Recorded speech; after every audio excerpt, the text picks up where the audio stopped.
Hi everyone, this next video is with Marco Visconti. I want to give you a bit of background here. So a couple of weeks ago I was doing an interview, a conversation with Nathaniel Gillis, and we were talking about kind of spirits and their influences.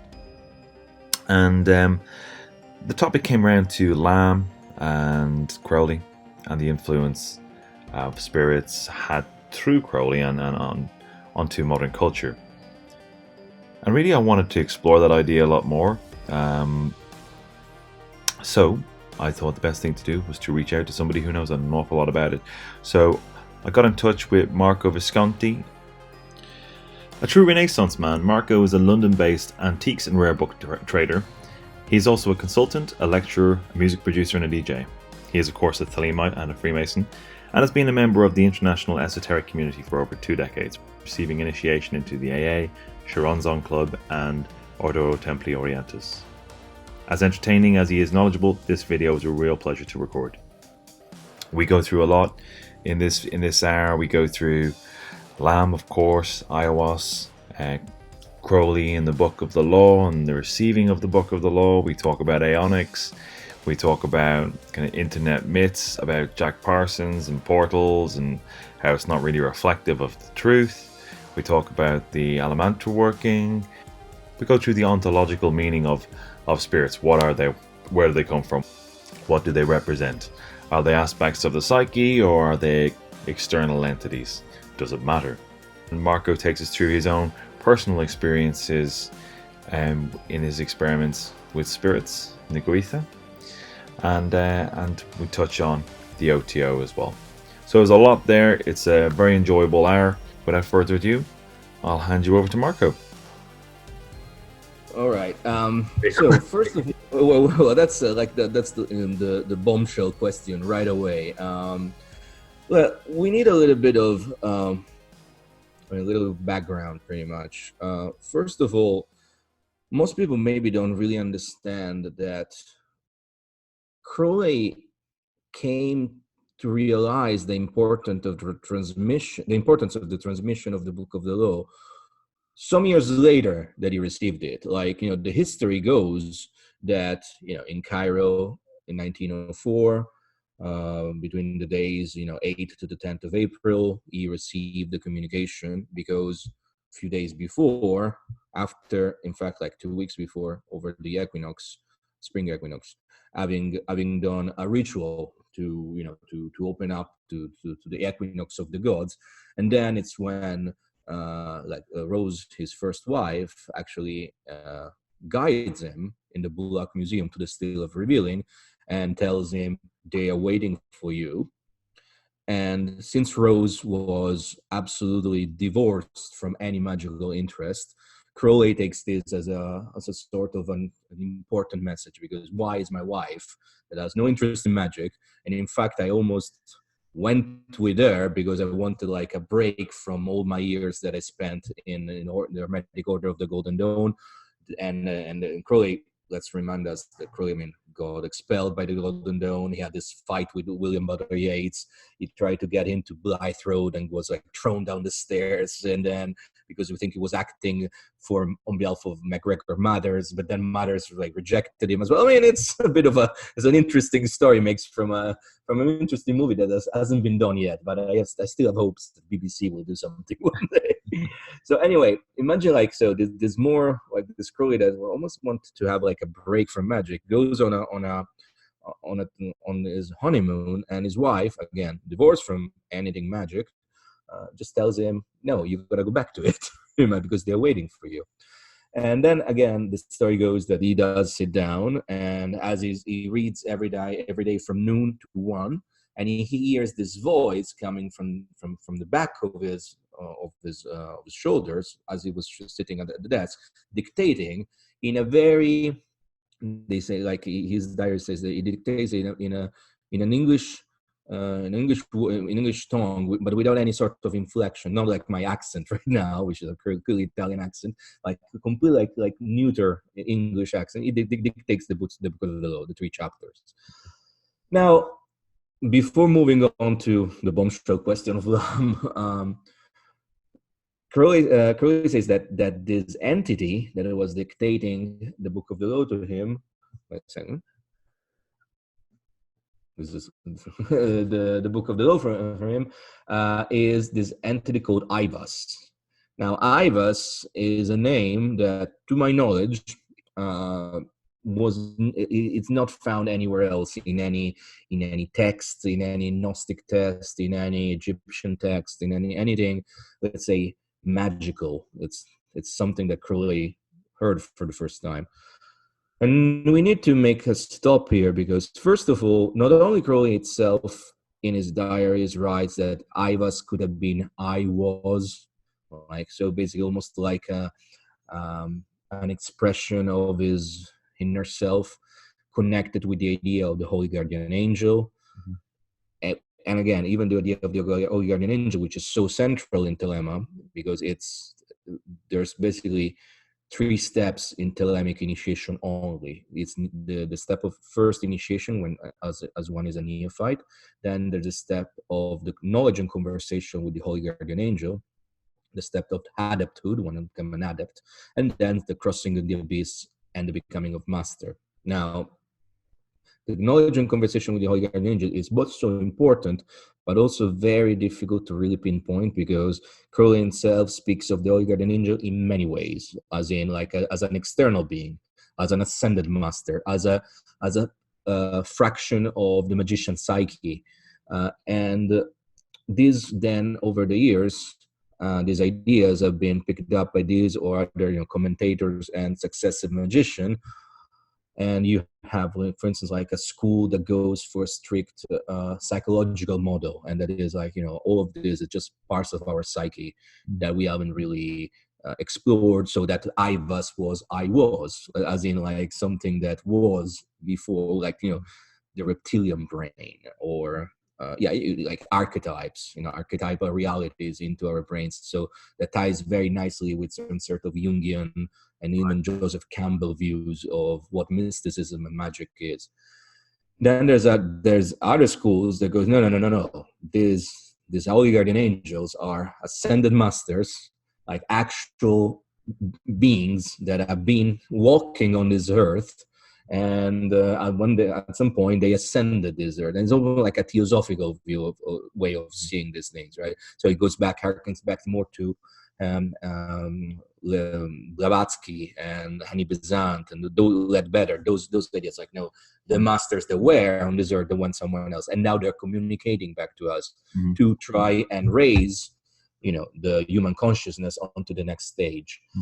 It's interesting, again, like when we read Crowley's diaries, Crowley's for a while was thinking, no, it's just my psyche. For a moment even thought that he met Ivas in the flesh, like a Samuel ben Ivas, a guy named Samuel ben Ivas. No, yeah, absolutely. He met him. He speaks at length about it in Confessions. It's written, and I don't have the page now, but it's there. Like Google helps in these cases. And so, there's the Holy Guardian Angel, what it is, and it's a big mystery in many ways. It's a mystery that, from my perspective, what I tend to say whenever people ask me the question, it's a mystery for each individual initiate to answer for themselves. I have my own answer. I have my own model. I personally do not really agree with the psychological model because to me, it's almost like too neat in a way to try and explain everything by psychology. And what I've seen over the years is that when you strictly adhere to a psychological model of magic, you almost strip away magic from magic, and you see, this is something that I've seen a lot in the modern incarnation of the American OTO, the Californians, which are not the crazy neo-fascist of Florida. It's more like the Californians are cool. They're a bit hippish, and they like their magic to be psychological, which means yes, it's magic, but it's not really magic because at the end of the day, it just does. And this also stripped Thelema of a lot of experience and tends to let people not to do magic anymore because at the end of the day, it's just another kind of psychology, right? So Now that said, like we already, unfortunately, as some people that know me, I tend to go places very easily, and I get. But if I do, just put me back into No problem. the path. So now on to LAM. LAM is an interesting character for many reasons. I would say one of the most important. What is LAM? Okay, LAM is first and foremost a painting that Crowley made. If I'm not mistaken, after 1918, so 1999, of this. What by all means, if you look at it from the perspective of men and women living in 2019, almost 2020, actually, it's the future. It's a gray alien, right? Like this weird almond-shaped head with big eyes, and of course, in 1918, almost 40 years before the Roswell event and the first alien mainstreamly known event, Crowley didn't know that what the grays were, the alien grays were. So this painting, in fact, that he called LAM, is something that while it's not precisely evident in the diaries, it's something that's very much possibly connected with the Amalantra working. Now, the Amalantra working is one of the most important operations that Crowley ever did. And when I speak about operations, I speak, magical rituals of sexual nature, because when we speak about contacting higher intelligences in Thelema, and in general, I would say I'm biased, of course, because I'm a Thelemite magician, but in general, it's you use sex magic because you want to use a very potent engine of Gnosis in order to attain higher stages of consciousness that you can also attain in other ways through the use of actually very, for fasting, of extreme prayer, extreme devotion, through pain, through drugs. But the idea of sex magic is that each man and each woman has onto themselves has such a strong engine of Gnosis, because sex is such a strong catalyst. So what Crowley does in between 1815 and 1818, 16. My dates are a bit wonky tonight, but around those 2 years, he does this protracted working with a series of actually very important characters in Thelemic history, because he was there. Frater Akkad, Charles Jones, was working on it as well. Rod Demin, or Soror Haita, was working there, and she was one of Crowley's scarlet women, so definitely somebody that really inspired Crowley in his working. And this was a long series of messages and a long series of transmissions with an entity called the Wizard Amalantra, capitalized wizard, so like someone important. And I mean, I'm pretty sure you can put like a link. It's online.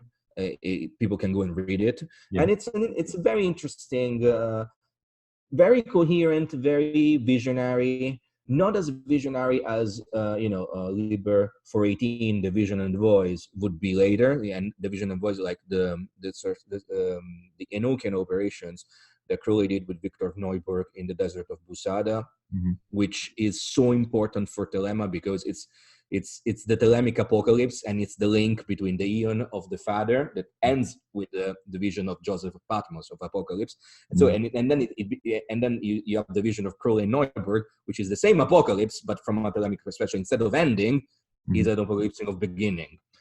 Because remember, apocalypse means revelation. So instead of a revelation of ending, is a revelation of beginning.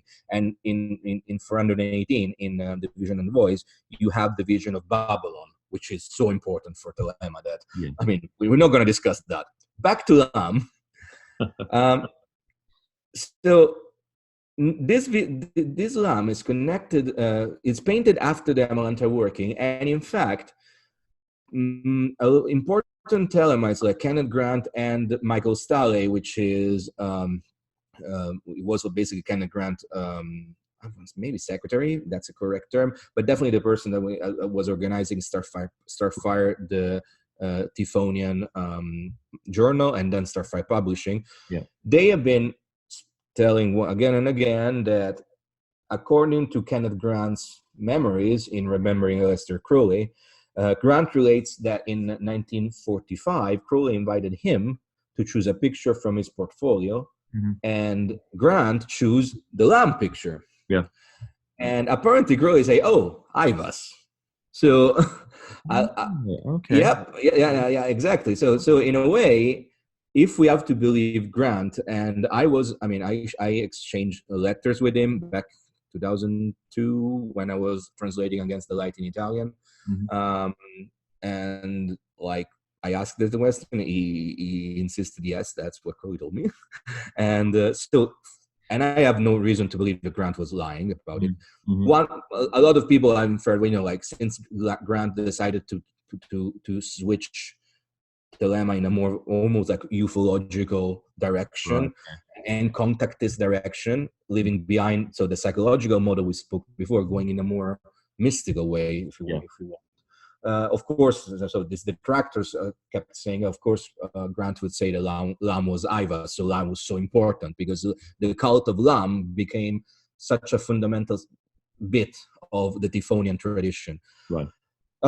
From my perspective, I never met Grant in the flesh, but I exchanged letters with him, and I have no reason to believe at all. I mean, he was the perfect English gentleman in these letters, so I have no reason to believe that he ever lied. If he says so, I believe it. Right. And it makes a lot of sense in many ways that this LAM could be Ivas, so they could be one of the same, because again, there are three A's that appear in Thelema. That's Ivas, of course, and Amalantra, and then another wizard, Abul-Diz.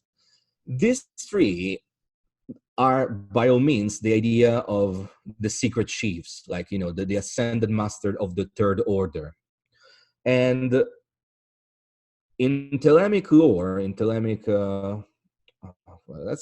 in Thelemic philosophy, to become a member of the third order means that you cross the abyss, and crossing the abyss is not like you go somewhere and you cross a chasm.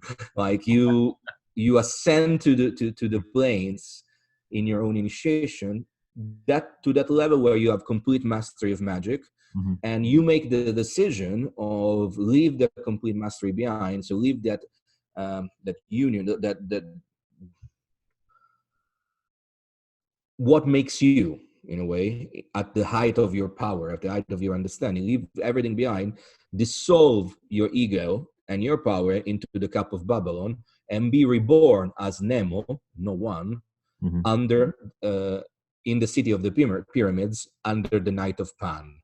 This is very, very mystical and very flowery to see. From my understanding, as someone who doesn't claim to have crossed the abyss, I guess I'm pretty much one of the last people that say, no, I haven't done that yet, because everybody, of course I've done, of course I crossed the abyss, yeah, of course everybody, I have a list of people that cross the abyss, and then let's say maybe they don't really show them in there every day, but let's not go there. So anyway, from the perspective of someone that actually I've been working towards that, if you wish to say that, but I haven't done it. I'm not even. I would say I'm not even at the step immediately before. I mean, I still have a little bit to go from my perspective, but my point is that in order to do that, my understanding is that when you do that, when you become no one on the other side of the abyss, you almost like join into a network of shared consciousness. So Amalantra, Ivas, Abul-Diz, LAM, they are different, but they're also the same, because they are all Nemo, they're all no one. Right. And to be Nemo, no one, is also Pan, everything. That the idea, beyond the abyss, you find, because we always remember that Kabbalistically, beyond the abyss, we're talking of the sphere of Bina, understanding, but we are not even close to, we still have to go to Hokmah and Keter, and then Godud, that is Nuit, it's even beyond Keter. So we are across the abyss, we have annihilated duality, or maybe we're actually facing the final polarity of existence, that is nothing and everything. So Nemo, Pan. Right. I don't know how weird this is sounding because we just dived into advanced Thelemic mysticism. Yes. I mean, it's really interesting, and All you're right. actually helping pulling a lot of Joy. You're joining a lot of Thelemic dots for me, which is really really appreciated. Good. Um, Okay. Okay. Okay. what I But find, that's sorry, yeah. go ahead. No. No. Please. Please.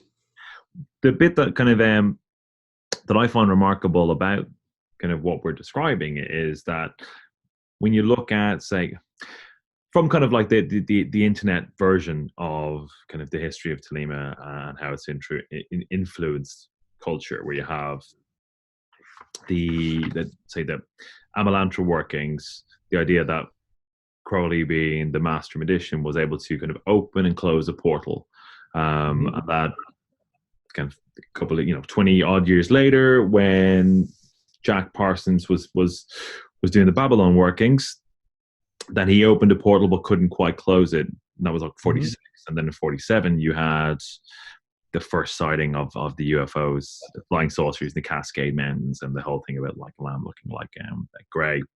Um, I mean, there's massive leaps to pull these, pull these all together. But it's an extraordinary kind of current that runs through modern history, and kind of the influence that LAM or iOS may have actually had on modern society, and the way culture has changed since Parsons sent his first rocket up. That I find absolutely incredible. I Um, mean, like one of the reasons why I am a Thelemite is because I do believe there is a proof in the world we live mm, of the idea of what you read of the Aeon of Horus, of the Aeon of the Child would be like. And mm, in the book of the law, it is said that it's going to be a era of transformation, of conflict, of people coming to realize their and having to face their inner fears and find ways to overcome it. But also, like being the end of a child, it will also be an year of great upheavals, because what does a child do? He takes his toys and throws them around. So it's going to be yeah. a very different era from Mm, almost like the structural patriarchal, mhm. almost like monolithic society. And not, I mean, things change before, of course, we have historical proof, but like very slowly and over time. And then when we look at the time from 1904 up Mm, to now, as you were mentioning, there's mm. always been like this astronomical exponential almost growth, like like Yeah. science and technology and whatnot. What I kind of cringe a little bit when I read online as well, like the thing, the opening of the portals. So Yeah. you do things that cannot go back, and it's interesting because for That's two going to be reasons. coast to coast. Yeah, I mean, it's like it is such it is such like a almost a Hollywood movie level of understanding of things. Sure. It makes for a beautiful almost like a video clip, if you wish, and but it's, from my perspective as somebody who's been working with these Yeah. energies, it's not that. Like Yeah. there's no portals that opens Yeah. and closes because there's no portal. Yeah. Things come, I mean, because there's no here nor there. Sure. There's only a oneness, and the perception of here or there is an illusory perception, because we're rooted Mm, into the experience of matter, and the experience of matter makes sense. We mm, make sense of this experience by perceiving duality. So perceiving the me and the you, the other, and the self, mm, even the space and time. mm. So of course it's beautiful to have this idea of these crazy magicians that open portals, and then they can close them anymore, and then they bring in all the change. But to me it's more like, yes, there, because I do believe in the concept of aeonics, Yeah. like the idea that things change over Yes. time.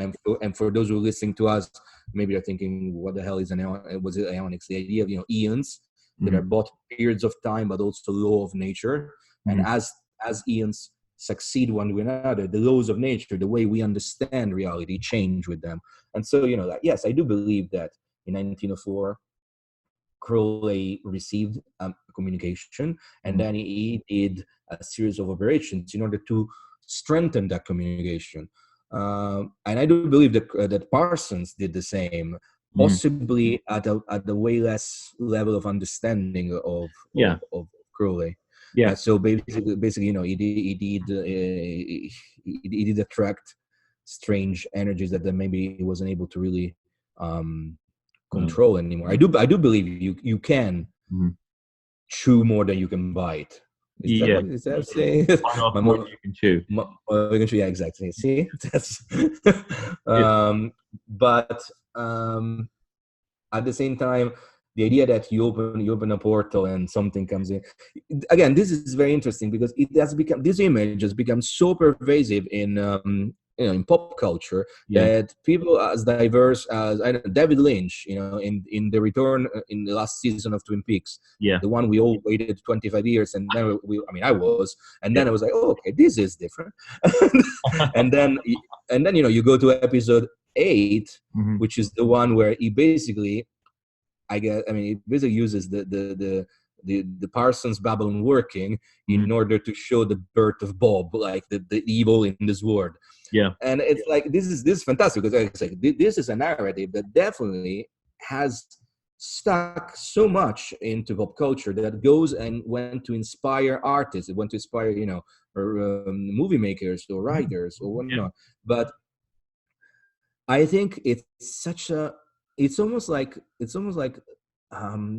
such an easy way to understand what really is, because for me it's almost seeing as something that is that's very groundbreaking, but still trying to fit it in an old mold. Like imagine somebody who's and I'm gonna say something being not a physicist, but imagine bringing the string theory to Newton and trying to tell Newton, which actually he did a lot for us and for our understanding of science. I imagine like bringing him in the string theory, and it's like, oh, and we would try to fit him into his mold.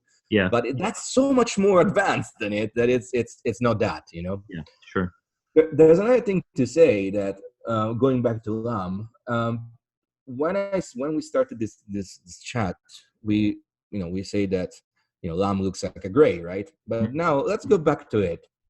It also looks at something very different, and it literally looks like a giant phallus entering something, So is it Crowley being Crowley and just being, instead of showing the face of the entity, it just shows the way of contacting the entity, because we know as a fact that Crowley used both heterosexual and homosexual magical rites in order to get into this.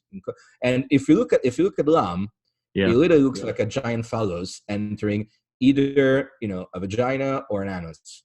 That's what it looks like. There's no way around it. So and Crowley was well known to be a bit funny about these things and trying to be Crowley about it. So, and this is what I mean when from time to time it's easy to see we all like our aesthetics. I mean, I love my aesthetic. One of the reasons why I'm still so tied to a lot of Crowley's kind of magic is because I love everything Victorian and I love everything bombastic. But that's aesthetic. In many ways I don't. That's not my magic. I just keep doing some rituals like that because I like the aesthetics. And we all like our aesthetics, and we all like the idea of almost finally living out in a world where, maybe I speak for myself, but maybe not, living in a world where we can enact the books we read or the movies we watch. The reality is that magic and mysticism tend to go and touch on much deeper experiences that most of the time we don't have the aesthetics for it, and we don't have the words for it. And I would say this is the kind of experiences that Crowley and Parsons went on doing when they tried to contact this third order level intelligences, like the secret chiefs, the secret masters. That's in a nutshell, I would say, like really, really, really, really in a nutshell. Awesome, thank you. That was really interesting. I just wanted to ask you one other thing. You mentioned we first started chatting about the kind of some aspects or kind of the Californian view of Thelema, and in that um, the spirits that people are engaging with, or magical aspects of it broadly, are Mhm. kind of psychological, or kind Yeah, of. And I've heard people say that about, say, like the Goethe as well, that they're kind of like their aspects of yeah. one's psyche. When you say kind of that you don't necessarily subscribe to that perception, that you felt it's a neat way of tying it up, Yeah. or safe way of tying it up. It's a Uh, very definitely a very safe way yeah, of playing it up. yeah, that's what it really struck me when I heard that first. I thought that's a nice way of kind of like putting blanks in the gun, really. I Um, mean, when we look at the psychological model, and again, like I say, like all these entities are part of our psyche. yeah, I mean, that doesn't mean that you could not go and face very dark part of yourself, very dark mm, part, and that actually, creates severe imbalances in yourself. mm, My reality, my experience tells me, however, that that's not it. Like the demons of the Goetia. First of all, I mean, even the concept of Goetia, it's such a simplification. Like I suggest everybody to go and read the Encyclopedia Goetica. There are like many books written by Jake Stratton Kent on the subject, especially Gail Sophia. They're on Scarlet Imprint. They okay, were released some years ago, like 2010, I think. So then they're almost 10 years old now.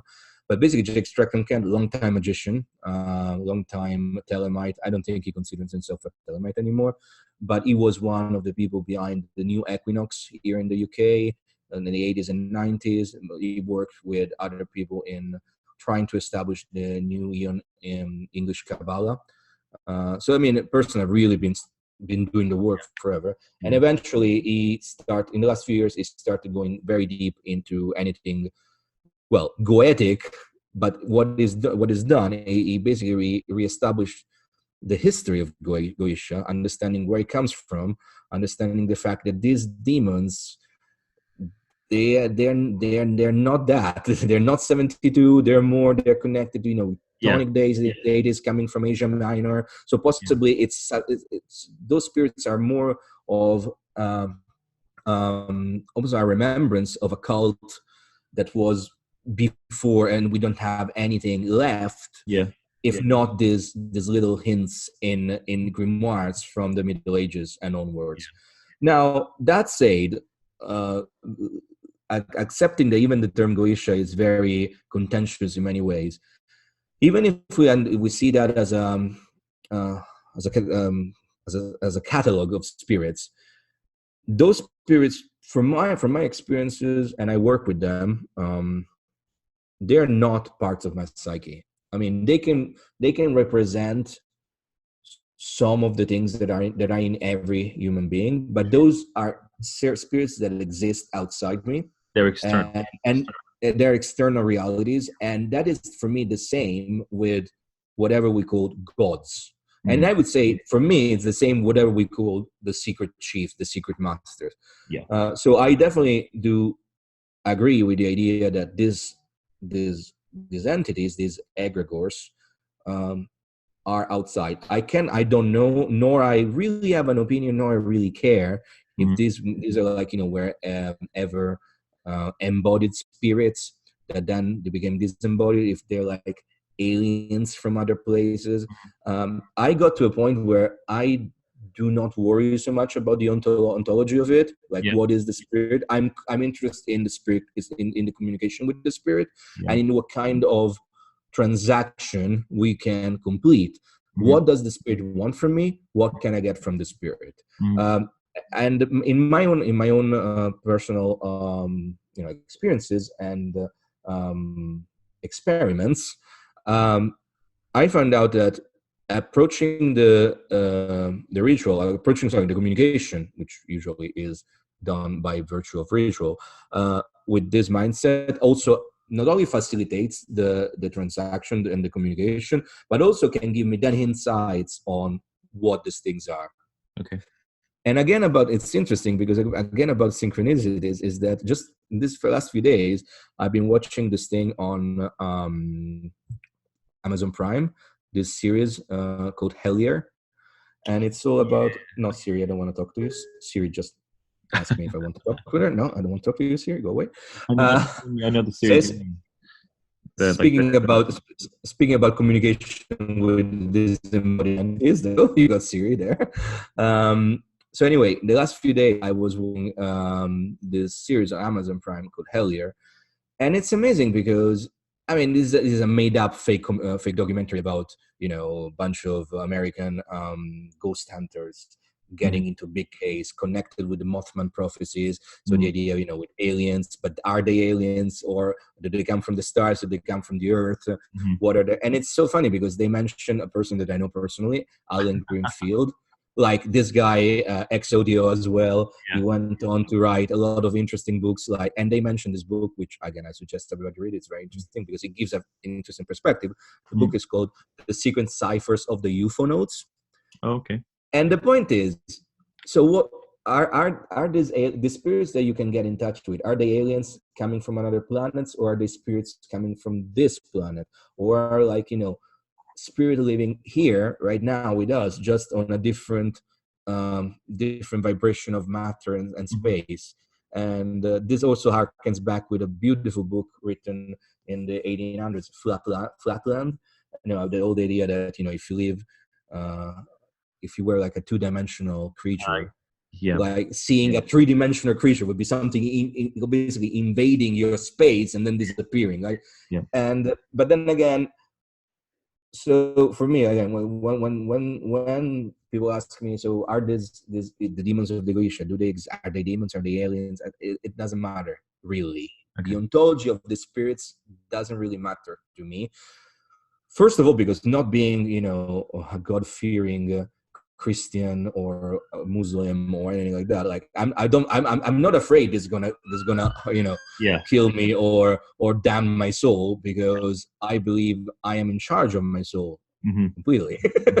So in many ways, this connection with the connection is what matters, and through the connection is what you can then start perceive more about the nature of this being. Deep down, I believe that I placed the bet with myself many years ago, and that is that if I bet that in the end I will discover that these beings are just me, but not a part of my psyche, a part of almost the divine cosmic being that I am outside this incarnation. Right. Yeah. So, but I guess this is very Zen and very Buddhist in many ways, I think. But I from my perspective, it is also very Thelemic. Yeah. It's interesting there that you mentioned kind of that the Christian and Islamic perspective, because kind of having grown up as in a Catholic country, and even kind of not really sitting very well with me from a very early age, it still imprints. You're talking with somebody. You're talking to somebody that was baptized by the Pope, so in Rome. So I grew up with that, and one of the things that actually made me go onto this path when I was very young, it was almost like a teenage rebellion from my background, but only because growing up in Rome and growing up in a very not so much in a strict Catholic family, but with family with connections with the Vatican, I also saw all the abuses and everything connected with the very earthly reality of the Catholic Church, which is very interesting because then in the ODO I found pretty much the same so many years later on a much smaller scale because they're like 40 idiots, but that was the same pretty much. In many ways, the idea of being God-fearing and having to live vicariously through the salvation of Christ never sit well with me. But again, now as a 41-year-old man, I went back and I really embraced the Christian message, the Gnostic Christian message, which has almost nothing of the fire and brimstone fear of the underworld of hell, and it's much more alive. And of course, you can have very interesting reading of Essene's text, the Nag Hammadi library, that see a lot of Christ's teaching as, you know, Mhm. homosexual, and of course, no Christian will ever accept that ever. But for me, I was like, okay, no, I can get behind that, Mhm. because I mean, I don't know if a Christ existed Yeah. historically. It is a fact that in that period of time, in that area of in geographical area, there were a lot of cults going Yeah. on. There were almost in contrast with the empire, the Roman Empire, and a lot of the cults had a lot of the same message there, and this Gnostic message of renewal and spiritual growth. Mhm. I'm okay with that. I'm not okay with the idea that, you know, if I'm not good, I'm gonna go to hell, because I mean, there's no hell. Yeah. That's the reality of that. I'm sorry Yeah. if people want to go to hell, but even like, again, even the demons, whatever we call demons or angel, Mhm. they exist here with us Mhm. right now, Mhm. just on a different vibrational Yeah. and Yeah. level, pretty much. Um, before we wrap up, you mentioned there about your own experiments and kind of working with the spirits and communicating with them. I'm kind of, finding out kind of what did you want from them, what did they want from you? What did they want from you? I mean, if you're comfortable talking about that. Oh, absolutely. Something that I realized, I mean, in my experience, what the kind of transactional agreement you come with the spirits is always that what the spirits want is a feeling of the embodied, because again, these are disembodied Mhm. spirit, Mhm. so they want to feel what it's like to live, to Mhm. experience the world, almost like trapped in flesh. So they're very Yeah. sensual. They need they need the smell. They need the five senses. They need to Mhm. see beautiful things. They need to smell beautiful things. They need to touch beautiful Mhm. things, hear, etc. And again, this is why when you translate, or rather, when you change cultural lenses and you move, I don't know, either in India or in Haiti, and you have very very spiritful religions, either in Tantrica or even in straight Mhm. up Hinduism, or you go to Haiti and you go to Voodoo. What the spirit want, they want incense, they want tobacco, they want um, and there's a level of possession. Mhm. Possession, of course, in class in the Puritan Christian world we both grew up with, it's seen as a horrible thing. But in Yeah. fact, possession in other cultures, and again in the magical world, in the world of magical operations and magical experiments, it's about the union with the spirit, Mhm. letting the spirit overtake you, but not so much as becoming a mindless drone, which is in fact, I would like to say, that is what happens in Haiti, in voodoo possession. Like the horses, the people that get possessed, they get ridden by the Mhm. laws. Yeah. They do not remember most of the times what they did. My experience is always like, yes, almost like another kind of consciousness overtakes you, Yeah. but it's never like invasive. It is much of almost like a sexual union. Mhm. And so again, what do they want is sensual connection, sensuous Mhm. connection. Right. um, this is also why, in my experiences, sex magic, it's what you need to use in Mhm. order to really obtain these communications, because not only it is almost like each of us as a nuclear bomb inside, and you all have to harness in order to Mhm. to to raise to the planes. But then when you get there, that is almost like, okay, the spirit's like, oh, yes, it's you. Hi. That's what I was expecting. Now we can communicate. Mhm. And I can, it's funny that we're having this discussion of something that's almost never discussed, because this is actually very, in many ways, all the things that people like want to talk about but never want to ask about. Mhm. Because I'm finding myself being so for me, speaking about these things is absolutely easy, like, because I've been doing this for 25 years. Mhm. And so I started when I was a teenager, And so for me, I won't say it's second nature because I'm so good at it, but because I don't know if I'm any good at it, but Right. it's more so because it's something that I do because Hmm. it's part of my life. Yeah. And then, like exactly a week ago, I was interviewed on this other channel, this YouTube channel, true crime kind of thing. And this guy is this armchair detective, kind of true crime fanatic, as he was like investigating a murder case in Colorado, Hmm. and he wanted super hard to find, the esoteric slant of it. And I started talking freely about, Thelema and whatnot, Yeah. to say, I actually looked into this case. There's no connection whatsoever. And then I realized the comments of other people completely blown out by, I don't know, the cake of light. Mm. And I was thinking, wow, I am very open about talking about these things, but I'm glad that we live in 2019, because I was possibly being burned at the stake if it was only like 50 years ago. Because yeah, what do you mean? What do you mean you don't need the cake of light? Of course you can. Okay. So yeah, I mean, it's funny because I mean, in a way, that experience kind of prompted me to then start my own channel with Hmm. my own video. And I'm gonna do a series of I mean, I'm gonna touch on various topics, but the first one was like, God damn it, we're still like we think that the satanic panic of the 80s was only like 30 years ago and it's in the past. No.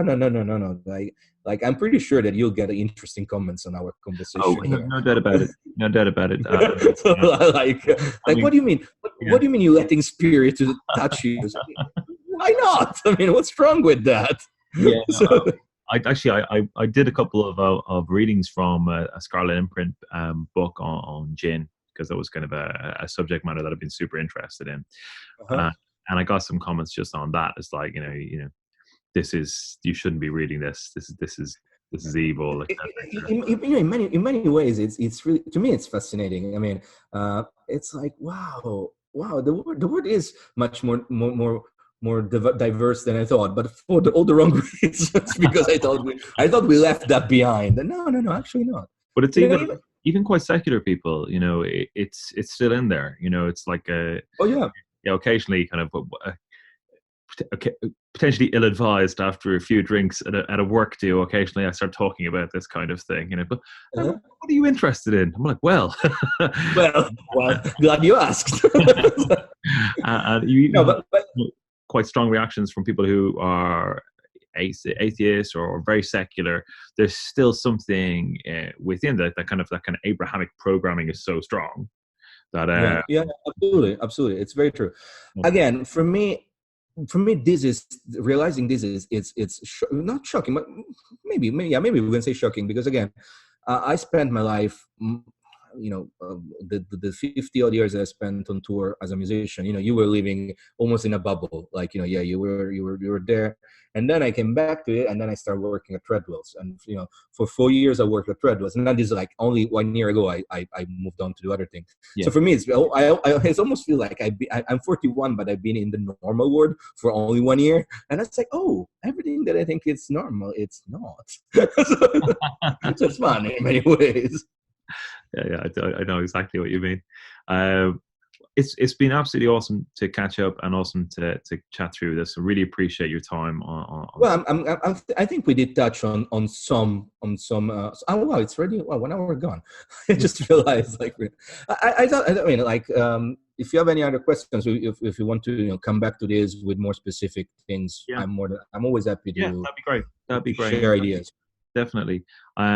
And in terms of kind of your new YouTube channel, your Patreon, do you want to talk to that anyway so people can know where to find you? Sure, absolutely. I have, okay, my website is marcovisconti.org, and there's a series of writings that I've been publishing there over the last 2 years about my experience in Ordo Templi Orientis and everything that went wrong with it. So maybe go there and read about it, and if I'm more than happy to discuss about it another time, because um, Ordo Templi Orientis was the last bit of my Thelemic pedigree that I didn't have because I did everything else, and I Mhm. went into it really wanting to believe that it existed, and I ended up realizing what I realized, what I know right now, that Ordo Templi Orientis does not exist. It's just like almost like a decoy for people that want to go to the pub, and that's it. There's nothing else there. So I wrote about it, and I wrote about what is wrong with it, so people can go there and read. From that experience, I realized a lot of people started to contact me because I also run events at Treadwell's here in London, Treadwell's Bookshop in Bloomsbury. It's not just a bookshop; they do also events. And over the last 4 years, now it's going to be into the fifth year now, I've been running almost like introductory classes on Thelema. One is called Meeting Aleister Crowley, and it's more about focus on the man. Another is called First Steps in Thelema. It's more about very simple practices that everybody can do in Thelema, that's strict to Thelemic. And recently I started this one called the Thoth Tarot Introduced, which is a class not on the Thoth Tarot, but not so much about reading the cards, about what is the Thoth Tarot supposed to be in Thelema. Almost like it's a series of formula, specific Thelemic formula. And it's always been successful. They always sell out. So from that point, and from that feedback from people that were coming to these events and people that were reading my my articles online on my website, lots of people were like, well, we would like to do more. We would like to try and learn more. So I started this Patreon page, and on patreon.com/Marco Visconti, and I ran it between March and then September, so 6 months, yes, where I had basically 20 students at various levels of Patreon, pretty much, and I think we did a very good work on, and pretty much what I was doing there, it was almost like what was taught to me in an AA setting, and the AA is not Alcoholics Anonymous, as something might think, but is the other Thelemic order, along with the Ordo Templi Orientis, which have been an initiate of since 1998. Well, it's been some time. And then I decided to close that experience of 6 months. The Patreon still exists, but there's only like one entry level, £5 a month, because now I'm just writing a series of articles of various kinds, and of course people that are on the Patreon can access to. And as of last week, I finally started to put together this YouTube channel where I will do the same, but in a YouTube form, because we're in 2020. It's the future. You gotta be on YouTube in order to promulgate even more. So this is where people can find me, and I also have another project in the pipeline, and that is collating all these experiences in a book that I just started writing, and I believe if anything goes as it should be done by the end of the maybe the end of the 2020, maybe a bit early. But I promised the person like last week that it would be ready in a year's time. And I'm already like biting my nails and thinking, oh my God, what did I do?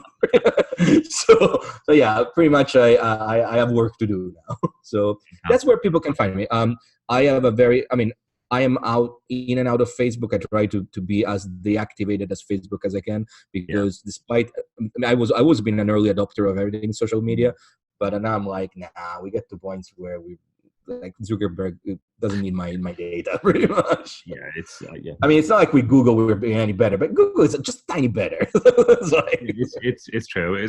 I ditched Facebook about 18 months ago, and I did the full delete, and it was one of those ones I really didn't notice the difference. Although I am glad Phil Hine came on Twitter, because one of my favorite things on Facebook was Phil's Dream Diaries. Oh wow, yeah, absolutely. I mean, feel. I mean, we maybe we should do something like like another of this thing, but with him as well, because it's funny because Phil is a great friend, and for me he was really like one of the reasons why I even got into magic in the 90s. Started reading his books, but we almost don't agree on anything. So it's amazing. Like we don't agree. Okay. When it's so funny because he was among one of the people that I invited to this public proclamation of the Gnosis that we did on the 23rd September 2018 to reactivate Ecclesia Gnostica Universalis. maybe we can talk about this another time. And he came along and he stayed. And then at the end, I was like, oh, you're still losing your time with all that Victorian claptrap that makes no sense. I was like, all right. Thank you, Phil. I love you too. But what I love about him is that he doesn't mince the words. Like he tells you what it is. So, awesome. But that's it. That's absolutely fantastic. Really, really enjoyed chatting to you. It was fantastic to catch up, and you've certainly joined a load of dots for me. I really appreciate it. Thank you so much. It's been a pleasure. Thank you so much. Well, there you have it. That was a lot of fun. I hope you enjoyed that. There was some really fantastic insight from Marco there. Hopefully we'll get him back soon. If you want to find out more from Marco, his link to his YouTube channel is in the notes, and his Patreon as well. So do yourself a favor and go and subscribe. That's it from me. I'll be back in the new year with some more videos. I got some great guests lined up, and have a fantastic Christmas and New Year. Take care.